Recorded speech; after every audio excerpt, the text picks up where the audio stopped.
কেমন আছো? আশা করছি ভালো আছো। আমিও খুব ভালো আছি। Welcome to Bengal blogger Sonali. Welcome একটা নতুন ভিডিও নিয়ে। রেডি হয়ে নিয়েছি, একটু বাজার যাব। অনেকদিন মাছ খাওয়া হয় না, দেখি মাছ পাই নাকি। এখানে কটায় বাজার বন্ধ হয় তা তো জানি না।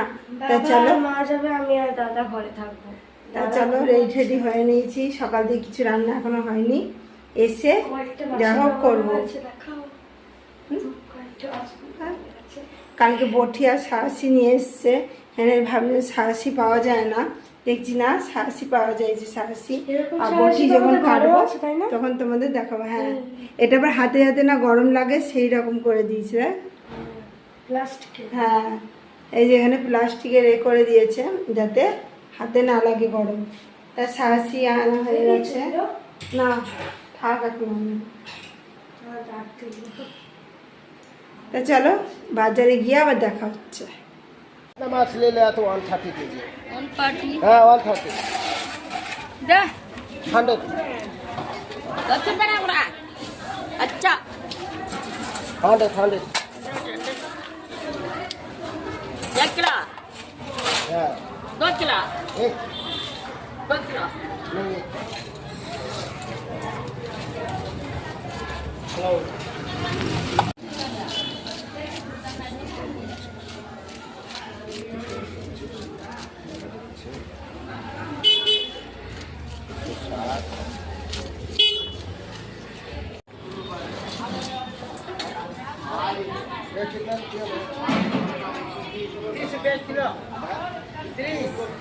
হয়ে গেল, पैकेट भर दिल।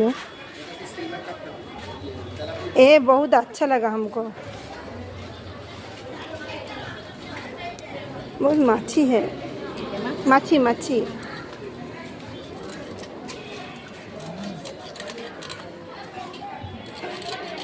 এলাম, এসে চান করলাম, মাছ টাছ কিনে বাড়িতে এসে চান করে ফ্রেশ হয়ে আবার রান্নাঘরে ঢুকে গেছি। রান্নাঘরে ঢুকে আগেই ভাত চাপিয়ে দিয়েছি, আর এদিকে মাছ ভাজবো। দেখি কি কি মাছ এনেছি, চলো তোমাদের দেখায়। এখানে ভাত চাপিয়ে দিয়েছি আর এখানে তেল নিয়ে নিয়েছি মাছ ভাজবো দেখে। এসে 12 দিন পর আবার মাছ এনেছি। দেখো, এটা তেলাপিয়া মাছ আর এটা হচ্ছে রুই কাতলা মিশিয়ে দিয়েছে। আর এই 2 রকমের মাছ এনেছি, আর এখানে একটু মাছের তেল আছে। তা চলো মাছে একটু হলুদ মাখিয়ে নিই। নুনটা দেওয়া হয়ে গেছে, হলুদ মাখিয়ে এই মাছটাকে ভেজে নিই, তারপর এই মাছটা ভাজবো। নুন হলুদ মাখিয়ে আর মাছগুলো ভেজে ফেলছি। আর এদিকে আর নুন হলুদ মাখানো রয়েছে, তারপরে তো এটা মাখাবো বললাম। মাছ ভাজা আমার সব হয়ে গেছে। আর এখানে দেখো মাছের তেলের বড়া করেছি, পেঁয়াজ লঙ্কা কুচি বেসন দিয়ে। এতদিন পর বটি পেয়ে আমি সবজি ভালো করে কাটতে পারলাম। এই চোখলা আর দেখো বটি, কালকে এনেছি নতুন বটি। এনে একদম ধার দিয়ে বটি, পুরোটাই ইস্পাতের। আর এখানে দেখো 2 রকমের মাছের ঝোল করব, ওই জন্য সজনে ডাঁটা দিয়ে আলু দিয়ে হবে রুই মাছের ঝোল, আর গাঁঠি কচু দিয়ে হবে তেলাপিয়া মাছের ঝোল। আর এখানে আদা আর রসুনটা থেতো করে নেবো, কিন্তু বাটার কোনো নেই।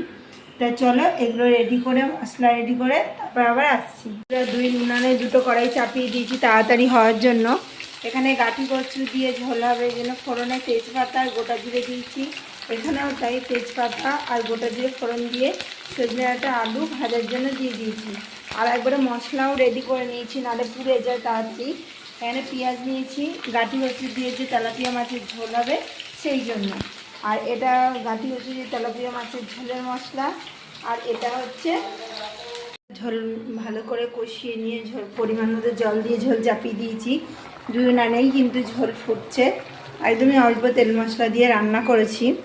দেখো গাঁঠি কচু দিয়ে যে ঝোলটা সেটাও ফুটছে, আর এখানে সজনে ডাঁটা দিয়ে আলু দিয়ে যে মাছের পাতলা ঝোল করছি ওটাও ফুটছে। টক করে ফুটে ঝোলটা তৈরি হয়ে গেলে তারপরে নামিয়ে নেবো। ভাত আগেই হয়ে গেছে, মাছের ঝোল হয়ে গেছে, পাত্রে ঢেলে নিয়েছি। আর এখানে তেলাপিয়া মাছেরও ঝোল করেছিলাম, পাত্রে ঢেলে নিয়েছি। আর খেতেও দিয়ে দিয়েছি, এটা রাতের জন্য রয়েছে। একদমই অল্প ঝাল অল্প তেল মশলা দিয়ে করেছি। খাবার হয়ে গেছে খাওয়া, তাই এবার শুতে যাবো। আজকের মধ্যে ভিডিও আমি এখানেই রাখছি। আমার ভিডিও যদি ভালো লেগে থাকে অবশ্যই চ্যানেলটা সাবস্ক্রাইব করবেন, লাইক কমেন্ট শেয়ার করতে ভুলবেন না। আর কালকে আবার একটা নতুন ভিডিও নিয়ে খুব শিখে আসছি। তাদের সুস্থ থাকবেন, ভালো থাকবেন, সবাইকে ভালো রাখবেন। আজ এটা বিকেলবেলা পেঁপে কেটেছিলাম, পেঁপের বীজগুলো রেখে দিয়েছি, যেই শুকিয়ে যায় বাড়ি নিয়ে যাব, দিয়ে লাগাবো গাছটা। বেশ পেঁপেটা বেশ মিষ্টিও ছিল আর ভেতরটা পুরো লাল। তা বন্ধুরা রাখছি, বাই।